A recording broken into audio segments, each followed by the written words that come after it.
ਸਤਨਾਮ ਸ਼੍ਰੀ ਵਾਹਿਗੁਰੂ ਸਾਹਿਬ JIO. ਪਰਮ ਸਨਮਾਨਿਓ ਗੁਰੂ ਰੂਪ ਗੁਰੂ ਖਾਲਸਾ ਸਾਧ ਸੰਗਤ ਜੀ, ਵਾਹਿਗੁਰੂ ਜੀ ਕਾ ਖਾਲਸਾ ਵਾਹਿਗੁਰੂ ਜੀ ਕੀ ਫਤਿਹ। ਸੱਚੇ ਪਾਤਸ਼ਾਹ ਧੰਨ ਸ਼੍ਰੀ ਗੁਰੂ ਨਾਨਕ ਦੇਵ ਸਾਹਿਬ ਜੀ ਮਹਾਰਾਜ ਜੀ ਦੇ ਬਚਨ ਸੁਣ ਕੇ ਸਾਰੇ ਮਨੁੱਖ ਭਜਨ ਨਾਲ ਪ੍ਰੀਤ ਕਰਨ ਵਾਲੇ ਹੋ ਜਾਂਦੇ ਸਨ। ਆਤਮ ਗਿਆਨ ਵਿਚਾਰਦੇ ਸਨ, ਜਿਸ ਤੋਂ ਸਾਰੇ ਸੁੱਖ ਪ੍ਰਾਪਤ ਹੁੰਦੇ ਹਨ। ਗੁਰੂ ਜੀ ਨੇ ਇਸ ਤਰ੍ਹਾਂ ਕਿਰਪਾ ਦ੍ਰਿਸ਼ਟੀ ਕਰਕੇ ਅਨੇਕਾਂ ਲੋਕਾਂ ਨੂੰ ਭਗਤੀ ਦ੍ਰਿੜ ਕਰਵਾਈ। ਇੱਕ ਦਿਨ ਗਿਆਨ ਦੇ ਸਮੁੰਦਰ ਬੈਠੇ ਹੋਏ ਸਨ। ਮੂਲਾ ਕੀੜ ਨਾਂ ਦਾ ਉੱਥੇ ਇੱਕ ਵਿਅਕਤੀ ਰਹਿੰਦਾ ਸੀ। ਉਹ ਗੁਰੂ ਜੀ ਦੇ ਪਾਸ ਚੱਲ ਕੇ ਆਇਆ। ਗੁਰੂ ਜੀ ਦੇ ਦਰਸ਼ਨ ਕਰਕੇ ਉਸ ਦਾ ਮਨ ਸ਼ਾਂਤ ਹੋ ਗਿਆ। ਹਿਰਦੇ ਵਿੱਚੋਂ ਵਿਕਾਰਾਂ ਦਾ ਇਸ ਤਰ੍ਹਾਂ ਨਾਸ਼ ਹੋ ਗਿਆ, ਜਿਸ ਤਰ੍ਹਾਂ ਬਰਸਾਤ ਵਿੱਚ ਜਵਾਹਾਂ ਦਾ ਨਾਸ਼ ਹੁੰਦਾ ਹੈ। ਹੱਥ ਜੋੜ ਕੇ ਬੋਲਿਆ, ਹੇ ਸਮਰੱਥ ਪ੍ਰਭੂ ਜੀ, ਮੈਨੂੰ ਇਹ ਗੱਲ ਸਮਝਾਓ, ਚਿੱਤ ਦੀ ਚੰਚਲਤਾ ਦੂਰ ਨਹੀਂ ਹੁੰਦੀ ਤੇ ਇਹ ਦੁਨਿਆਵੀ ਤਮਾਸ਼ਾ ਵਿੱਚ ਉਲਝੀ ਹੋਈ ਹੈ। ਮਨ ਜੂਆ ਖੇਡਣ ਜਾਣ ਤੋਂ ਰੁਕਦਾ ਨਹੀਂ ਤੇ ਕਿਸੇ ਹੋਰ ਪਾਸੇ ਲੱਗਦਾ ਨਹੀਂ। ਇਹ ਸੁਣ ਕੇ ਗੁਣਾਂ ਦੀ ਖਾਨ ਪਾਰ ਬ੍ਰਹਮ ਗੁਰੂ ਜੀ ਨੇ ਕਿਰਪਾ ਦ੍ਰਿਸ਼ਟੀ ਕਰਕੇ ਉਸ ਵੱਲ ਵੇਖਿਆ ਤੇ ਬੋਲੇ, ਪਹਿਲੇ ਯੁੱਗ ਜੋ ਬੀਤ ਗਏ ਹਨ, ਉਹਨਾਂ ਵਿੱਚ ਅਨੇਕ ਰਾਜੇ ਹੋਏ ਹਨ। ਉਹਨਾਂ ਦੇ ਚੰਚਲ ਮਨ ਜਦ ਵੀ ਵੇਸਵਾ ਵੇਖਦੇ ਤਾਂ ਬੜੇ ਚਾਅ ਨਾਲ ਕਾਮ ਕਲੋਲਾਂ ਕਰਦੇ ਸਨ। ਰੋਕਿਆਂ ਉਹ ਕਿਸੇ ਪ੍ਰਕਾਰ ਵੀ ਰੁਕਦੇ ਨਹੀਂ ਸਨ। ਇਸ ਤਰ੍ਹਾਂ ਮਿਲਿਆ ਹੋਇਆ ਜਨਮ ਜੱਗ ਵਿੱਚ ਹੀ ਹਾਰ ਜਾਂਦੇ ਸਨ। ਧਰਮ ਗਵਾ ਲੈਂਦੇ ਸਨ ਤੇ ਸਜ਼ਾ ਪਾਉਂਦੇ ਸਨ। ਨਰਕਾਂ ਵਿੱਚ ਪੈ ਕੇ ਵਿਰਲਾਪ ਕਰਦੇ ਸਨ। ਇਸ ਕਰਕੇ ਵੇਸਵਾ ਨੂੰ ਵੇਖਣਾ ਨਹੀਂ ਚਾਹੀਦਾ ਹੈ। ਸਤ ਸੰਗ ਵਿੱਚ ਬੈਠ ਕੇ ਸਮਾਂ ਬਤੀਤ ਕਰੋ। ਜਿਹੜਾ ਰਾਜਾ ਹੋ ਕੇ ਜੂਆ ਖੇਡਦਾ ਹੈ, ਭਿਆਨਕ ਸੰਕਟ ਵਿੱਚ ਫਸ ਕੇ ਰੋਂਦਾ ਹੈ। ਜਿਹੜਾ ਸਿੱਖ ਹੋ ਕੇ ਇਹਨਾਂ ਨੂੰ ਛੱਡ ਦਿੰਦਾ ਹੈ, ਬਚਨ ਮੰਨ ਕੇ ਉਹ ਸੁੱਖ ਪਾਉਂਦਾ ਹੈ। ਹੁਣ ਕਲਯੁਗ ਦਾ ਸਮਾਂ ਆਇਆ ਹੈ। ਗੁਰਸਿੱਖਾਂ ਦੇ ਵਰਤੋਂ ਦੇ ਕਰਮਾਂ ਦਾ ਤਰੀਕਾ ਪ੍ਰਗਟ ਹੋਇਆ ਹੈ। ਸ਼ਬਦ ਨੂੰ ਪ੍ਰੇਮ ਕਰਕੇ ਮੁੱਖ ਨਾਲ ਗਾਉਂਦੇ ਹਨ। ਧਰਮ ਕਿਰਤ ਕਰਕੇ ਵੰਡ ਕੇ ਛਕਦੇ ਹਨ। ਗੁਰਸਿੱਖਾਂ ਦੀ ਸੇਵਾ ਕਰਦੇ ਹਨ। ਹਿਰਦੇ ਵਿੱਚ ਪ੍ਰੇਮ ਕਰਕੇ ਚਰਨ ਧੋਂਦੇ ਹਨ। ਨੰਗਿਆਂ ਨੂੰ ਕੱਪੜੇ ਦਿੰਦੇ ਹਨ ਤੇ ਭੁੱਖਿਆਂ ਨੂੰ ਭੋਜਨ ਛਕਾਉਂਦੇ ਹਨ। ਸ਼ਬਦ ਵਿਚਾਰ ਕੇ ਹਿਰਦੇ ਵਿੱਚ ਸੁੱਖ ਪ੍ਰਾਪਤ ਕਰਦੇ ਹਨ। ਮੂਲੇ ਕੀੜ ਨੇ ਗੁਰੂ ਜੀ ਦਾ ਅਜਿਹਾ ਉਪਦੇਸ਼ ਸੁਣ ਕੇ ਹਿਰਦੇ ਵਿੱਚ ਧਾਰਨ ਕਰਕੇ ਦ੍ਰਿੜ ਕਰ ਲਿਆ। ਮਹਾਂਪ੍ਰੇਮ ਵਿੱਚ ਹੋ ਕੇ ਗੁਰੂ ਜੀ ਦੇ ਉਪਦੇਸ਼ ਅਨੁਸਾਰ ਕਰਮ ਕਰਨ ਲੱਗ ਪਿਆ। ਜਿਹੜਾ ਵੀ ਮਨੁੱਖ ਭੁੱਖਾ ਵੇਖਦਾ ਸੀ, ਉਸ ਨੂੰ ਭੋਜਨ ਦਿੰਦਾ ਸੀ। ਨੰਗੇ ਨੂੰ ਵੇਖ ਕੇ ਉਸ ਨੂੰ ਕੱਪੜੇ ਦਿੰਦਾ ਸੀ। ਸਿੱਧ ਸਾਧ ਉਸ ਦੇ ਘਰ ਬਹੁਤ ਆਉਂਦੇ ਸਨ। ਰਾਤ ਰਹਿ ਕੇ ਫਿਰ ਚਲੇ ਜਾਂਦੇ ਸਨ। ਇੱਕ ਦਿਨ ਇੱਕ ਠੱਗ ਆਇਆ। ਸਰੀਰ 'ਤੇ ਉਸਨੇ ਸਿੱਖੀ ਦਾ ਭੇਸ ਧਾਰਨ ਕੀਤਾ ਹੋਇਆ ਸੀ। ਬਾਣੀ ਕੰਠ ਕੀਤੀ ਹੋਈ ਸੀ ਅਤੇ ਬੜੀ ਪ੍ਰੀਤ ਨਾਲ ਪੜ੍ਹਦਾ ਸੀ। ਮਨ ਲੋਭੀ ਸੀ, ਜਿਸ ਦੀ ਮੱਤ ਉਲਟੀ ਸੀ। ਰਾਤ ਨੂੰ ਉਸ ਦੀ ਬਹੁਤ ਸੇਵਾ ਕੀਤੀ। ਫਿਰ ਮੂਲੇ ਦੀ ਇਸਤਰੀ ਨੇ ਆਪਣੇ ਗਹਿਣੇ ਉਤਾਰ ਕੇ ਇੱਕ ਥਾਂ ਰੱਖੇ। ਠੱਗ ਨੇ ਗਹਿਣਿਆਂ ਨੂੰ ਵੇਖ ਲਿਆ। ਜਦ ਉਸਨੇ ਵੇਖਿਆ ਕਿ ਘਰ ਦੇ ਸਾਰੇ ਜੀਅ ਸੌਂ ਗਏ ਹਨ, ਉਸਨੇ ਗਹਿਣੇ ਆਪਣੇ ਹੱਥ ਵਿੱਚ ਫੜ ਲਏ। ਫਿਰ ਭੱਜ ਕੇ ਬਾਹਰ ਨੂੰ ਨਿਕਲਣ ਲੱਗਾ। ਜਦ ਦਰਵਾਜ਼ੇ ਨੂੰ ਜੰਦਰਾ ਵੱਜਿਆ ਵੇਖਿਆ ਤਾਂ ਵਾਪਸ ਮੋੜ ਆਇਆ। ਮੂਲੇ ਨੂੰ ਹੱਥ ਨਾਲ ਜਗਾਇਆ। ਕਪਟ ਧਾਰਨ ਕਰਕੇ ਬੋਲਿਆ, ਮੈਂ ਬਾਹਰ ਜਾਣਾ ਹੈ, ਚਾਬੀ ਦਿਓ। ਮੇਰੇ ਪੇਟ ਵਿੱਚ ਬਹੁਤ ਪੀੜ ਹੋ ਰਹੀ ਹੈ।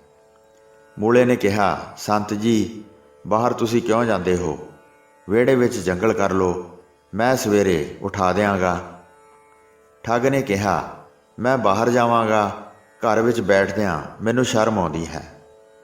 ਜਦ ਮੂਲਾ ਚਾਬੀ ਲੈ ਕੇ ਉੱਠਿਆ ਅਤੇ ਦਰਵਾਜ਼ੇ ਦੇ ਵਿੱਚ ਆਇਆ, ਠੱਗ ਦੀ ਕੱਛ ਵਿੱਚੋਂ ਸਾਰੇ ਗਹਿਣੇ ਡਿੱਗ ਪਏ। ਡਰਦੇ ਮਾਰੇ ਨੇ ਫਿਰ ਉਹਨਾਂ ਨੂੰ ਨਾ ਚੁੱਕਿਆ। ਮੂਲੇ ਨੇ ਫਿਰ ਆਪ ਗਹਿਣੇ ਚੁੱਕੇ ਤੇ ਬੜੇ ਪ੍ਰੇਮ ਨਾਲ ਠੱਗ ਨੂੰ ਦੇ ਦਿੱਤੇ। ਉਸ ਨੂੰ ਬਾਹਰ ਕੱਢ ਕੇ ਮੂਲਾ ਆਪਣੇ ਘਰ ਵਿੱਚ ਸੁੱਤਾ ਰਿਹਾ। ਜਦ ਸਵੇਰ ਹੋਈ ਤਾਂ ਉਸ ਦੀ ਪਤਨੀ ਗਹਿਣਿਆਂ ਨੂੰ ਲੱਭਣ ਲੱਗੀ। ਮੈਂ ਇੱਥੇ ਗਹਿਣੇ ਰੱਖੇ ਸਨ, ਪਰ ਉਹ ਹੁਣ ਕਿਸੇ ਥਾਂ ਵੀ ਨਹੀਂ ਹਨ। ਕਿੱਥੇ ਗਏ? ਜਾਂ ਕਿਸੇ ਨੇ ਚੋਰੀ ਕਰ ਲਏ ਹਨ। ਮੂਲੇ ਨੇ ਕਿਹਾ ਕਿ ਰਾਤ ਨੂੰ ਘਰ ਚੋਰ ਲੱਗੇ ਸਨ, ਪਰ ਸਾਨੂੰ ਪਤਾ ਨਹੀਂ ਲੱਗਾ। ਉਹ ਹੀ ਗਹਿਣੇ ਲੈ ਕੇ ਚਲੇ ਗਏ ਹਨ। ਜਾਗਣ ਤੋਂ ਬਗੈਰ ਇਹ ਹਾਲਤ ਹੁੰਦੀ ਹੈ।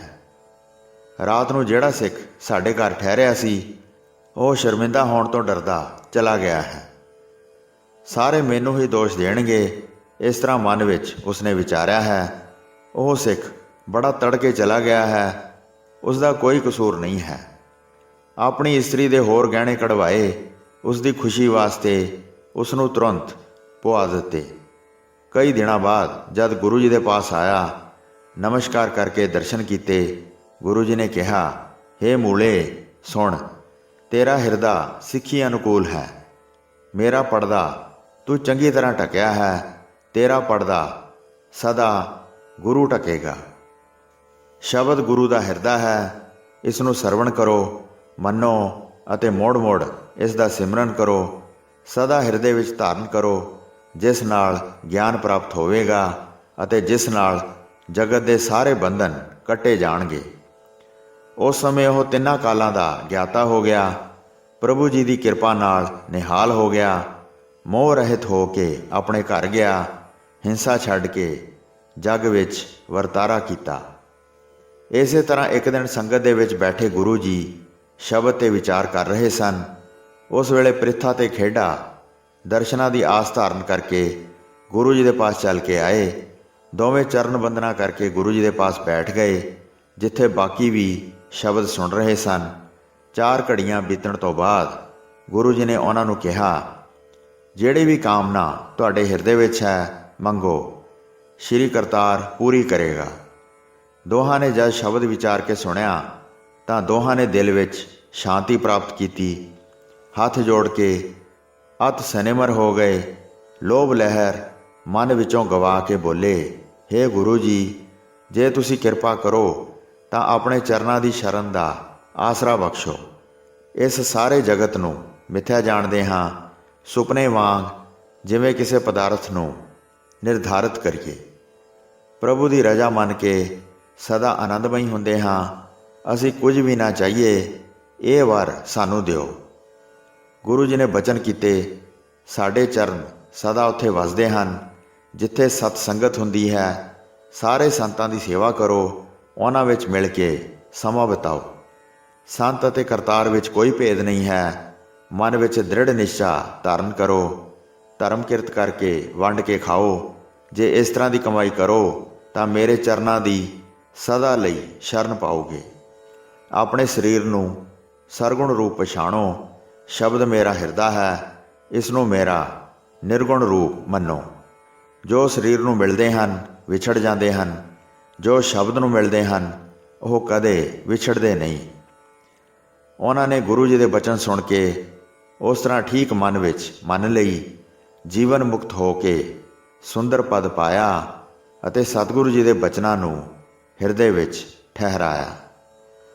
ਸਾਰਾ ਜਗਤ ਮਿਥਿਆ ਜਾਣਿਆ। ਫਿਰ ਉਹ ਦੁਬਾਰਾ ਸੰਸਾਰ ਵਿੱਚ ਆਉਣ ਤੋਂ ਮੁਕਤ ਹੋ ਗਏ। ਜਦ ਕੁਝ ਸਮਾਂ ਉੱਥੇ ਗੁਜ਼ਾਰਿਆ, ਇੱਕ ਦਿਨ ਮੁਕਤੀ ਦਾਤੇ ਭਾਵ ਗੁਰੂ ਜੀ ਬੈਠੇ ਹੋਏ ਸਨ। ਉਸ ਦਿਨ ਪ੍ਰਿਥੀਮਲ, ਸਹਿਗਲ ਅਤੇ ਰਾਮਾ ਡਿੱਡੀ ਤਿੰਨੇ ਹੀ ਗੁਰੂ ਜੀ ਦੇ ਦਰਸ਼ਨਾਂ ਦੀ ਆਸ ਲੈ ਕੇ ਆਏ। ਚਰਨਾਂ 'ਤੇ ਬੰਦਨਾ ਕਰਕੇ ਬੈਠ ਗਏ। ਕੁਝ ਸਮੇਂ ਬਾਅਦ ਇਸ ਤਰ੍ਹਾਂ ਬੋਲੇ, ਸਾਨੂੰ ਇਸ ਤਰ੍ਹਾਂ ਦਾ ਮਾਰਗ ਦੱਸੋ ਕਿ ਅਸੀਂ ਵਿਸ਼ਨ ਰੂਪ ਵਿੱਚ ਇੱਕ ਹੋ ਜਾਈਏ, ਬੜੇ ਸੌਖੇ ਢੰਗ ਨਾਲ ਮੁਕਤੀ ਪਾਈਏ। ਜੇ ਕਠਿਨ ਕੰਮ ਹੈ ਤਾਂ ਕਿਹੜੀ ਕਮਾਈ ਕਰੀਏ? ਇਹ ਸੁਣ ਕੇ ਸਤਿਗੁਰੂ ਜੀ ਨੇ ਬਚਨ ਕਹੇ, ਤਪੱਸਵੀ ਸਭ ਮੰਨਦੇ ਹਨ ਕਿ ਤਪ 3 ਢੰਗਾਂ ਨਾਲ ਕੀਤਾ ਜਾ ਸਕਦਾ ਹੈ। ਜਿਹੜੇ ਮਨੁੱਖ ਨੰਗਾ ਰਹਿ ਕੇ, ਭੁੱਖਾ ਰਹਿ ਕੇ, ਜਲ ਵਿੱਚ ਦਾਖਲ ਹੋ ਕੇ ਜਾਂ ਅਗਨੀ ਨਾਲ ਸਰੀਰ ਨੂੰ ਤਪਾਉਂਦੇ ਹਨ, ਇਸ ਨੂੰ ਤਾਮਸੀ ਤਪ ਕਹਿੰਦੇ ਹਨ। ਇਹ ਕਰਨਾ ਬਹੁਤ ਕਠਿਨ ਹੈ। ਜੋ ਕਾਮਨਾ ਸਹਿਤ ਹਨ ਉਹ ਰਿੱਧੀਆਂ ਸਿੱਧੀਆਂ ਪਾਉਂਦੇ ਹਨ। ਜੋ ਕਾਮਨਾ ਰਹਿਤ ਹਨ ਉਹਨਾਂ ਦੇ ਹਿਰਦੇ ਸ਼ੁੱਧ ਹੋ ਜਾਂਦੇ ਹਨ। ਫਿਰ ਇਸ ਤਪ ਦਾ ਹੰਕਾਰ ਹੋ ਜਾਂਦਾ ਹੈ। ਫਿਰ ਉਸ ਨੂੰ ਕਈ ਵਾਰੀ ਜਨਮ ਧਾਰਨ ਕਰਨੇ ਪੈਂਦੇ ਹਨ। ਫਿਰ ਤੁਸੀਂ ਰਜ ਸਤ ਤਪ ਕਰੋ, ਕਲਿਆਣ ਹੋਵੇਗਾ ਅਤੇ ਤਿੰਨੇ ਤਾਪ ਦੂਰ ਹੋਣਗੇ। ਕਹਿਣ ਲੱਗੇ, ਰਜ ਸਤ ਕੋਈ ਜਾਣਦਾ ਨਹੀਂ ਹੈ, ਇਸ ਦਾ ਭੇਦ ਦੱਸੋ ਤਾਂ ਕਿ ਅਸੀਂ ਸਮਝ ਲਈਏ। ਇਸ ਨੂੰ ਰਜੋਗੁਣੀ ਤਪ ਸ਼ਾਂਤਕ ਭਗਤੀ ਕਹਿੰਦੇ ਹਨ। ਹੇ ਕਿਰਪਾਲੂ, ਇਹ ਭੇਦਸਾਰ ਦੱਸੋ ਤਾਂ ਕਿ ਅਸੀਂ ਸਮਝ ਲਈਏ। ਇਹ ਸੁਣ ਕੇ ਗੁਰੂ ਜੀ ਨੇ ਬਚਨ ਕਹੇ, ਪਰਾਈ ਇਸਤਰੀ ਵੇਖਣ ਤੋਂ ਆਪਣੇ ਨੈਣਾਂ ਨੂੰ ਰੋਕੋ, ਨਿੰਦਾ ਉਸਤਤ ਨਾ ਸੁਣੋ ਅਤੇ ਨਾ ਸੁਣਾਓ, ਚੋਰੀ ਯਾਰੀ ਵਿੱਚ ਵੀ ਆਪਣੇ ਆਪ ਨੂੰ ਨਾ ਲਾਓ, ਕਦੀ ਵੀ ਬੁਰੀ ਸੰਗਤ ਵਿੱਚ ਚੱਲ ਕੇ ਨਾ ਜਾਓ, ਮਨ ਨੂੰ ਭੈੜੇ ਕੰਮਾਂ ਵਿੱਚ ਨਾ ਲਾਓ, ਸੰਤਾਂ ਦੇ ਦਰਸ਼ਨਾਂ ਲਈ ਆਪਣੇ ਨੇਤਰਾਂ ਨੂੰ ਲਾਓ, ਪ੍ਰਭੂ ਦਾ ਜਸ ਸਦਾ ਆਪਣੇ ਕੰਨਾਂ ਨਾਲ ਸੁਣੋ, ਆਪਣੀ ਜ਼ੁਬਾਨ ਨਾਲ ਕਦੇ ਵੀ ਝੂਠ ਨਾ ਬੋਲੋ, ਆਪਣੇ ਮਨ ਨੂੰ ਸਦਾ ਹੀ ਪਰਮੇਸ਼ਰ ਦੀ ਸਿਫਤ ਵਿੱਚ ਜੋੜ ਦਿਓ, ਸੇਵਾ ਤੇ ਦਾਨ ਸਦਾ ਆਪਣੇ ਹੱਥਾਂ ਨਾਲ ਕਰੋ, ਸਤ ਸੰਗਤ ਵਿੱਚ ਸਦਾ ਚੱਲ ਕੇ ਜਾਓ। ਇਸ ਨੂੰ ਰਾਜਸੀ ਤਪ ਕਹਿੰਦੇ ਹਨ। ਹੁਣ ਸ਼ਾਂਤ ਕੀ ਤਪ ਬਾਰੇ ਸੁਣੋ, ਮੈਂ ਬਿਆਨ ਕਰਦਾ ਹਾਂ। ਜਿਸ ਸਮੇਂ ਮਨੁੱਖ ਆਲਸ ਛੱਡ ਕੇ ਨਾਮ ਅਤੇ ਗੁਰਬਾਣੀ ਸੁਣਦਾ ਹੈ ਅਤੇ ਪੜ੍ਹਦਾ ਹੈ, ਮਨ ਨੂੰ ਉਸ ਸਮੇਂ ਹੋਰ ਥਾਂ ਨਹੀਂ ਜਾਣ ਦੇਣਾ ਚਾਹੀਦਾ। ਬਾਰ-ਬਾਰ ਜ਼ੋਰ-ਜ਼ੋਰੀ ਰੋਕੇ। ਮਨ ਨੂੰ ਰੋਕਣ ਸਮੇਂ ਆਲਸ ਨਾ ਕਰੋ। ਜ਼ੋਰ ਨਾਲ ਮਿਹਨਤ ਕਰਕੇ ਮਨ ਨੂੰ ਸ਼ਬਦ ਨਾਲ ਜੋੜੋ। ਜਿਵੇਂ ਘੋੜੇ ਨੂੰ ਮਸਾਲਾ ਦੇਣ ਲੱਗਦੇ ਹਨ ਤਾਂ ਘੋੜਾ ਮਸਾਲਾ ਨਹੀਂ ਖਾਂਦਾ, ਇਸ ਤਰ੍ਹਾਂ ਹੀ ਮਨ ਜੇ ਨਾਮ ਦਾ ਪ੍ਰੇਮੀ ਨਾ ਹੋਵੇ ਤਾਂ ਦਸਾਂ ਦਿਸ਼ਾ ਵਿੱਚ ਭਟਕਦਾ ਹੈ। ਫਿਰ ਮਸਾਲਾ ਖਿਲਾਉਣ ਵਾਲਾ ਘੋੜੇ ਦੇ ਮੂੰਹ ਵਿੱਚ ਹੱਥ ਰੱਖਦਾ ਹੈ। ਜਦ ਤੱਕ ਉਹ ਮਸਾਲਾ ਖਾ ਨਹੀਂ ਲੈਂਦਾ, ਤਦ ਘੋੜਾ ਥੱਕ ਜਾਂਦਾ ਹੈ ਤਾਂ ਮਸਾਲਾ ਖਾ ਲੈਂਦਾ ਹੈ ਅਤੇ ਉਸ ਦੀ ਦੇਹੀ ਦੇ ਰੋਗ ਮਿਟ ਜਾਂਦੇ ਹਨ।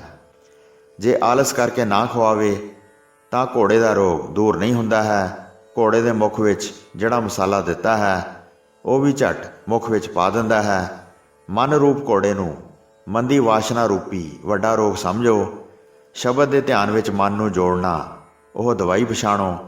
ਜਦੋਂ ਮਨ ਨੂੰ ਸ਼ਬਦ ਨੇ ਸਮਝਾ ਲਿਆ, ਭਾਵ ਜਦੋਂ ਸ਼ਬਦ ਦਾ ਅਭਿਆਸ ਕਰਕੇ ਮਨ ਦੂਰ ਵਾਸ਼ਨਾਵਾਂ ਵਿੱਚ ਜਾਣੋਂ ਰੁਕ ਕੇ ਸ਼ਬਦ ਧਿਆਨ ਵਿੱਚ ਲੱਗ ਪਿਆ, ਤਦੋਂ ਕਾਜੈ ਹੋਏ ਘੋੜੇ ਨੂੰ ਮਸਾਲੇ ਦੇ ਮੁਆਫਕ ਪੈਣ ਵਾਂਗ ਸੌਖਾ ਜਾਵੇਗਾ।